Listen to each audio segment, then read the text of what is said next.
Hello, thank you for joining me here today. I was thinking about Christmas and this year, probably the people that we are missing, that we can't spend time with because we can't travel or we can't have them here to visit with us. And it makes all the more important the letters that we send to them, or maybe the emails or other things, the e-cards as well, that we send to our friends, our family, our loved ones, just letting them know how much we miss them and wish we could spend Christmas with them. You know, if you think about it, in many respects, Jesus is thinking the same thing today.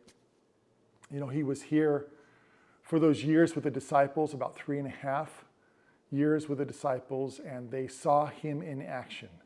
They spent time with him in person. And ever since he ascended back to heaven, he's longed, and we've longed as well, to be with him in person. But he has written a letter to us. And John puts it this way. This is the Gospel of John, chapter 1.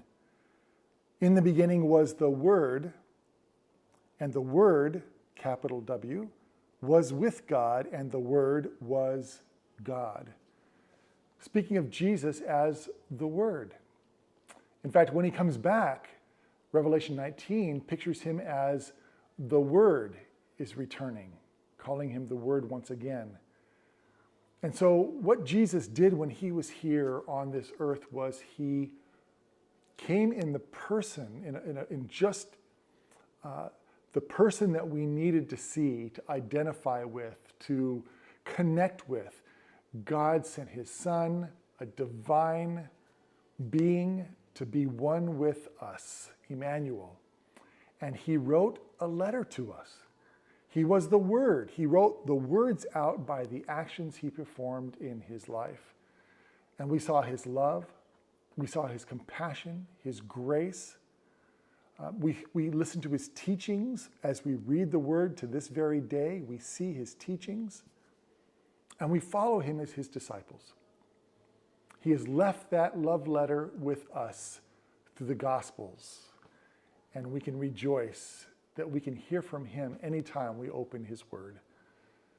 And so as we think about Christmas and how we're missing our family, our friends, those that are with us, just remember that Jesus longs to spend that time with us too.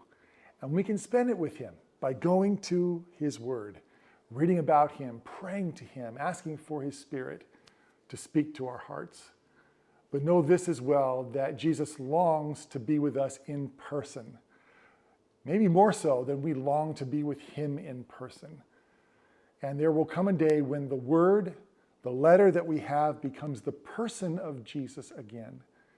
And we will then be taken to heaven to live with him forever. I long for that day.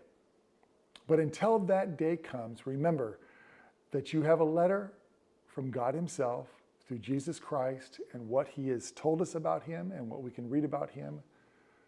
Anytime you want, you can go to the Word and spend time with him there. So do that today and tomorrow and every day after that. And let him know this Christmas season that you wish you could spend this time with him. And I think you just might hear, if you listen hard enough, his response where he says, I'm there with you in spirit.